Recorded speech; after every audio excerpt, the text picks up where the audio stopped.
Hello दोस्तों, अस्सलाम वालेकुम। कैसे आप लोग? मैं उम्मीद करता हूँ कि आप लोग मस्त होंगे और जहाँ भी रहे खुश रहे, आबाद रहे। तो दोस्तों, मेरा नाम मंसूरी तूफान राउटहाट नेपाल से आप देख रहे हैं देहाती पर रिएक्शन। तो चलो दोस्तों, आज का वीडियो बहुत ज़्यादा इन्फॉर्मेटिव होने वाला है, तो वीडियो का आखिरी तक जरूर देखना दोस्तों। तो आज का वीडियो का टाइटल है कि एक गैर मर्द के पास शादीशुदा औरत क्यों जाती है और कब जाती है। चलो देखते हैं वीडियो के लास्ट तक।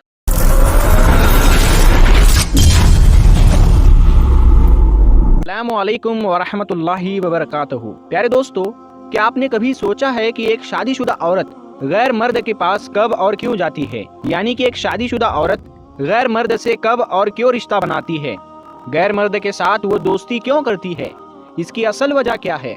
आज की इस वीडियो में हम आपको 4 ऐसी बड़ी वजह बताने वाले हैं जिसकी वजह से एक शादीशुदा औरत गैर मर्द के पास जाती है। यानी कि इन 4 बातों की वजह से शादीशुदा औरत गैर मर्द के पास जाती है, उनसे दोस्ती करती है। और साथ ही साथ हम आपको एक मियाँ बीवी का एक ऐसा सच्चा वाकया बताएंगे जिसको सुनकर आप सभी की आंखें खुल जाएंगी और आपको ये पता चलेगा कि बीवी गैर मर्द के पास कब और क्यों जाती है।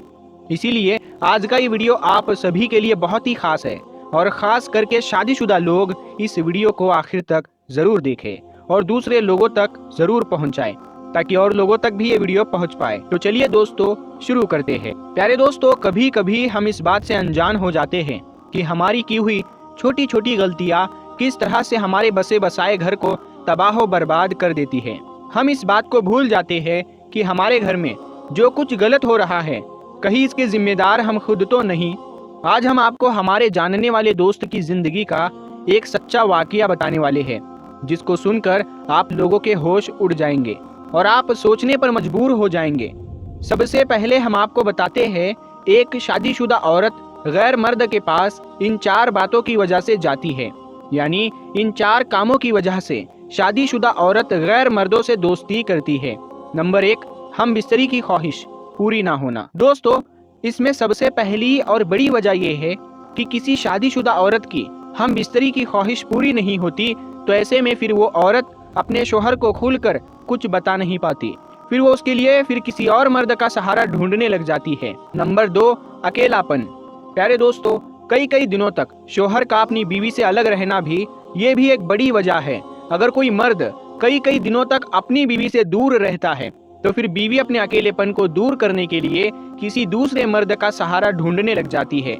इसीलिए फिर वो किसी गैर मर्द से रिश्ता बना लेती है। नंबर 3, आपसी अनबन। प्यारे दोस्तों, लड़ाई झगड़े तो हर मियाँ बीवी के बीच होते ही है, लेकिन ज्यादा दिनों की नाराजगी की वजह से अक्सर रिश्ते खराब होने लग जाते हैं। अगर किसी मियाँ बीवी में बिल्कुल भी नहीं बनती तो फिर जाहिर सी बात है कि इन दोनों में भी प्यार मोहब्बत नहीं होती। ऐसे में फिर एक औरत खुश रहने के लिए किसी दूसरे मर्द का सहारा ढूंढने लग जाती है। और नंबर 4, शोहर का गुस्सा होना और इज्जत ना करना। प्यारे दोस्तों, अगर शोहर अपनी बीवी के साथ छोटी छोटी बातों को लेकर गुस्सा करता है, उसे जलील करता है, अपनी बीवी की इज्जत नहीं करता, ऐसे में एक औरत का दिल सुकून नहीं पाता। इसीलिए फिर एक औरत खुश रहने के लिए किसी दूसरे मर्द को ढूंढने लग जाती है। मेरे दोस्तों, ये 4 बातें हैं जिसकी वजह से एक औरत अपने मर्द से बगावत करती है, अपने शोहर से बेवफाई करती है और वो किसी दूसरे मर्द के पास चली जाती है और किसी गैर मर्द से रिश्ता बना लेती है। इसीलिए दोस्तों, अगर आप चाहते हैं कि आपकी बीवी हमेशा आपकी ही होकर रहे, आपके साथ में कभी भी धोखा ना करे, तो ये 4 गलतियां भूल कर भी कभी मत करना। मेरे दोस्तों, अब हम आपको एक मियाँ बीवी का सच्चा वाकया बताते हैं जिसे सुनकर आप हैरान हो जाएंगे और आपको पता चलेगा कि बीवी गैर मर्द से दोस्ती क्यों करती है। प्यारे दोस्तों, मेरे एक दोस्त ने अपनी शादी की पहली रात का एक अजीब वाकया मुझे बताया है, जिसको सुनने के बाद हमें लगा कि ये वाकया आप दोस्तों के साथ भी शेयर किया जाए ताकि ये इबरतनाक किस्सा आप लोगों में भी पहुंच जाए। तो हमने उस दोस्त से इसकी इजाजत ली और आपसे अब वो इबरतनाक वाकया शेयर करेंगे, क्योंकि आप में से कोई भी शख्स इस तरह की गलती करके अपनी जिंदगी खराब ना कर पाए। इसीलिए आज का ये वीडियो आप जरूर देखना। तो चलिए दोस्तों, शुरू करते हैं। अब्दुल नाम का मेरा एक दोस्त था, ये बदला हुआ नाम है। उसने अपनी शादी का एक अजीब वाकया हमें बताया है।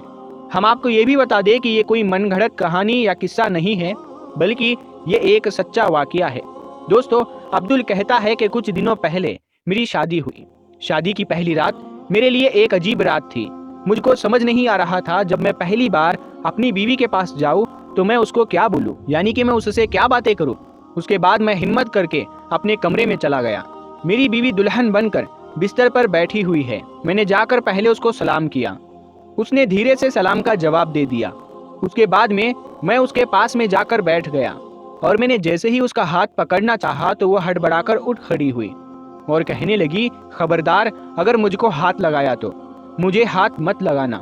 ये देखकर मैं हैरान हो गया और कहने लगा कि तुम तो मेरी बीवी हो, आज हमारी शादी हुई है, हमारी पहली रात की यादों को इस तरह से खराब मत करो। ये सुनकर मेरी बीवी कहने लगी कि मुझे हाथ मत लगाना, मैं किसी और से मोहब्बत करती हूँ। हमारी ये शादी जबरदस्ती की शादी है। मेरी शादी मेरे घर वालों ने मेरी मर्जी के खिलाफ की है। याद रखना, तुम कुछ भी कर लो मगर तुम मेरे मोहब्बत कभी नहीं हासिल कर पाओगे। ये सुनकर मेरी तो जान ही निकलने वाली थी। मेरे होश उड़ गए, जैसे मानो मेरे पैरों के नीचे से जमीन खिसक गई हो। मैं हैरान और परेशान था। एक टक उसकी तरफ देखने लगा और सोचने लगा कि या अल्लाह, मेरे साथ ये क्या हो गया है। मुझे कुछ भी समझ नहीं आ रहा था कि मैं अब क्या करूं। खैर, उसके थोड़ी देर के बाद मैंने अपने आप को जैसे तैसे करके संभाला और मैं वहां से उठकर अल्लाह का जिक्र करने लगा। फिर अल्लाह की बारगाह में अपने हाथ उठा दिए और अल्लाह से दुआ करने लगा, या अल्लाह, ये कैसा इम्तिहान है, मेरे साथ ये क्या हो रहा है। ऐ अल्लाह, तू मेरी बीवी को नेक हिदायत दे दे और मेरी इज्जत रुस्वा होने से बचा ले। दोस्तों, अब्दुल ने बताया कि मुझे डर इस बात का नहीं था कि वो मुझसे नफरत कर रही है, वो मुझको छोड़कर किसी और लड़के से मोहब्बत कर रही है, बल्कि मुझको डर इस बात का होने लगा था कि अब मुआशरे में और ख़ानदान में मेरी इज्जत का क्या होगा। मैं एक मिडिल क्लास फैमिली से ताल्लुक़ रखने वाला लड़का था और हमारे यहाँ पर जब भी किसी के साथ ऐसा हो जाता है तो उसकी इज्जत का जुलूस निकल जाता है। इस तरह की बातें मेरे दिमाग में घूमने लगी और मैं सोचने लगा कि अगर ये सुबह अपने घर जाकर अपने घर वालों से ये कह दे कि ये लड़का तो नामर्द है, इसीलिए मैं वहाँ पर नहीं रहूँगी, मैं उस घर में वापस नहीं जाऊँगी, और अगर ये अपने घर जाकर वापस नहीं आई तो फिर मेरी इज्जत का क्या होगा। एक बार तो मैंने ये सोचा कि ये मेरी बीवी है, अगर मैं इसके साथ जबरदस्ती भी कर लेता हूँ तो मुझे कोई गुनाह नहीं होगा, ये मेरे निकाह में आई है। मगर फिर मेरे दिल ने ऐसा करना गवारा नहीं समझा। खैर, उसके बाद मैंने सोचा कि मैं इससे बात तो करूँ, इससे पूछूं तो सही कि जब ऐसी बात थी तो उसने मुझे पहले क्यों नहीं बताया। मगर फिर मुझे ये भी गवारा ना हुआ कि मैं उससे कोई बात करूं और मैं ये सोचने लगा कि मैं ऐसी औरत से मिन्नतें क्यों करूं जिसने मुझको ठुकरा दिया है। इस तरह फिर मैंने अल्लाह से शिकवे शिकायतें करना शुरू कर दी और वहीं पर सो गया कि जब इसको किसी और से मोहब्बत थी तो फिर इसने मेरे साथ निकाह क्यों किया, या फिर अगर कुछ ऐसी बात थी तो इसने मुझे पहले क्यों नहीं बताया। अगर वो मुझे पहले बता देती तो पहले ही हम रिश्ता खत्म कर देते, ना तो बात शादी तक पहुंचती और ना ही हमारी इस तरह से जिंदगी खराब होती। इस तरह की बातें सोचते सोचते मैं सो गया। उसके बाद सुबह हो गई। उसके घर वाले उसको लेने के लिए आ गए और वो चुपचाप अपने घर वापस चली गई। उसके बाद कई दिनों तक कोई खैरो खबर ना हुई, यानी कि उससे हमारी कोई भी बातचीत ना हुई। मगर कुछ दिनों के बाद में एक दिन उसके अम्मी का फ़ोन मेरे पास आया और वो कहने लगी कि बेटा, आप अपनी बीवी को लेने नहीं आए। तो ये सुनकर मैं हैरान रह गया और सोचने लगा कि शायद उसे कोई अकल आई होगी और उसने आने के लिए हाँ कर दी होगी। ये सोचकर मैं उसको लेने के लिए अपने ससुराल पहुंच गया। मैंने वहाँ पर भी इस बात के बारे में किसी को कुछ नहीं बताया और चुपचाप उसको लेकर अपने घर आ गया। घर आने के बाद में मुझे पता चला कि उसको कुछ भी शर्म नहीं है और उसको कोई फर्क नहीं पड़ा, वो जैसी थी वैसी ही है। अब घर आने के बाद में मेरी बीवी हर रोज घर की छत पर जाकर न जाने किसे घंटों बातें करती, मगर मैंने कभी उसको इस बारे में नहीं पूछा कि वो इतनी देर किससे बातें करती है। बस एक दिन मैंने उससे ये कहा था कि वो अपनी जिंदगी इस तरह से घुट घुट कर क्यों जी रही है, अगर उसको तलाक चाहिए तो मैं उसको दे सकता हूँ।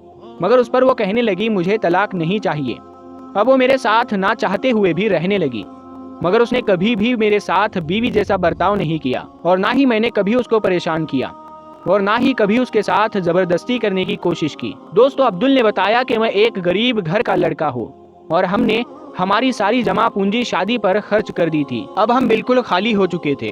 उसके बाद में इस तरह से हमारे दिन गुजरने लगे। मैं दिन में काम करने चला जाता और शाम को जब मैं थका हारा अपने घर आता तो साथ में अपना खाना भी ले आता और रात को उसी खाने को खाकर सो जाता। मैं जब भी कभी घर आता तो मैं देखता कि मेरी बीवी हमेशा मुझको अपने फ़ोन पर ही मिलती, यानी कि वो किसी से मुझे बात करती हुई ही मिलती। یہ دیکھ کر تو میرا دماغ بہت خراب ہوتا، مگر میں نے کبھی اس کو اس بارے میں کچھ نہیں کہا۔ اس سے کبھی بھی اس بارے میں نہیں پوچھا کہ وہ ہر روز کس سے باتیں کرتی ہے۔ ایک رات کی بات ہے، رات کو میں سویا ہوا تھا کہ آدھی رات کو میرے فون کی گھنٹی بجی۔ میں نے دیکھا کہ فون میرے کسی دوست کا تھا۔ میں نے فون اٹھایا تو میرے اس دوست نے مجھ سے کہا کہ بھائی تمہاری بیوی کہاں ہے؟ میں نے کہا کہ یہیں پر ہے، اور وہ کہنے لگا کہ نہیں، وہ تو یہاں پر ایک ہوٹل میں ایک لڑکے کے ساتھ بیٹھی ہوئی ہے۔ مجھے پہلے تو اس کی بات پر یقین نہیں ہوا، لیکن جب میں نے دیکھا کہ میری بیوی سچ میں گھر پر موجود نہیں ہے تو یہ دیکھ کر مجھے بہت غصہ آیا۔ اتنا غصہ آیا کہ میرا دماغ پھٹنے لگا۔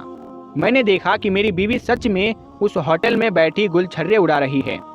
میں نے جا کر سیدھا اس کا ہاتھ پکڑا اور اس کو پکڑ کر اپنے گھر لے آیا۔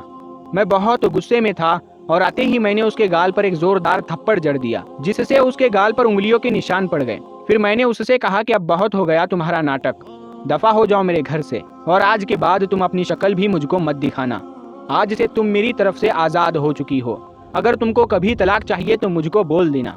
یہ کہہ کر میں نے اس کو اپنے گھر سے نکال دیا۔ اس کے بعد میں وہ اپنا روتا ہوا منہ لے کر اپنے گھر چلی گئی، مگر اس کے بعد اس نے کبھی بھی مجھ سے طلاق نہیں مانگا۔ اس کے بعد میں کچھ دن گزرے ہی تھے کہ جس لڑکے سے وہ محبت کرتی تھی، جس کے پیار میں وہ پاگل تھی، اس نے اپنا مطلب نکال کر کسی اور لڑکی کے ساتھ اس نے شادی کر لی۔ اس بات کا اس کو اتنا گہرا صدمہ لگا کہ اس نے ایک بار تو زہر کھا لیا تھا، مگر جیسے تیسے کر کے وہ اس وقت بچ گئی۔ مگر تھوڑے دنوں کے بعد میں اس کی دماغی حالت خراب ہو گئی، یعنی کہ وہ اپنا دماغی سنتولن کھو بیٹھی اور وہ پاگل ہو گئی۔ آج وہ پاگلوں کی طرح گلی گلی گھومتی پھرتی رہتی ہے۔ خیر دوستو، اس کے بعد میں عبدل نے بتایا کہ مجھ کو 3-4 سال لگے واپس نارمل انسان بننے میں، اور اس بات کو سمجھنے میں کہ ہر عورت ایک جیسی نہیں ہوتی ہے۔ اس کے بعد میں نے ایک دوسری لڑکی کے ساتھ شادی کی اور اللہ کے کرم سے وہ لڑکی بہت نیک نکلی۔ الحمدللہ آج میرے 3 بچے بھی ہیں۔ پتہ نہیں میں نے جو 3-4 سال جو حوصلے سے صبر سے گزارے تھے، اس کی بدولت ہی اللہ تعالیٰ نے مجھ کو ایک نیک بیوی کے طور پر تحفہ دیا ہے۔ دوستو، عبدل کہتا ہے کہ میری یہ بیوی مجھ سے اتنی محبت کرتی ہے کہ میں اب ذرا سا بھی پریشان ہو جاتا ہوں تو میری بیوی کی نیندیں اڑ جاتی ہے۔ اگر میں کبھی اپنے گھر آنے میں ذرا سا بھی لیٹ ہو جاتا ہوں تو وہ پریشان ہو اٹھتی ہے اور فون کر کے مجھے خیریت پوچھتی ہے۔ کئی بار تو ایسی محبت کی انتہا یہ ہوتی ہے کہ میں کہہ اٹھتا ہوں کہ بیوی، میں کوئی دودھ پیتا بچہ نہیں ہوں جو تم میری اتنی فکر کر رہی ہو۔ اور کئی بار میں یہ سوچتا ہوں کہ عورت بھی یہ بھی ہے اور عورت وہ بھی تھی، دونوں میں کتنا فرق ہے۔ میں پہلے بھی یہی تھا اور اب بھی وہی ہوں، اور لوگوں کو یہ لگتا ہے کہ میں نے اپنی پہلی بیوی پر بہت ظلم کیا ہے اور اسی وجہ سے وہ پاگل ہو گئی۔ اب میں لوگوں کو کیا بتاؤں کہ اس کے ساتھ کیا ہوا۔ خیر دوستو، اللہ ایسی عورتوں کو نیک ہدایت دے۔ حرام رشتہ ذلت ہی ذلت دیتا ہے، اور ناجائز رشتہ رکھنا اور یہ بھی کہنا کہ اب زندگی اس کے ساتھ ہی سنور جائے گی تو یہ بہت بڑی بے وقوفی ہے۔ پیارے دوستو، ہم امید کرتے ہیں کہ آپ کو آج کا یہ ویڈیو پسند۔ ہلو میرے پیارا دوستو، ایسے ویڈیو دیکھنے کے لیے میرے چینل کو سپورٹ ضرور کیجیے گا۔ چلو ملتے ہیں اگلے ویڈیو میں۔ خدا حافظ۔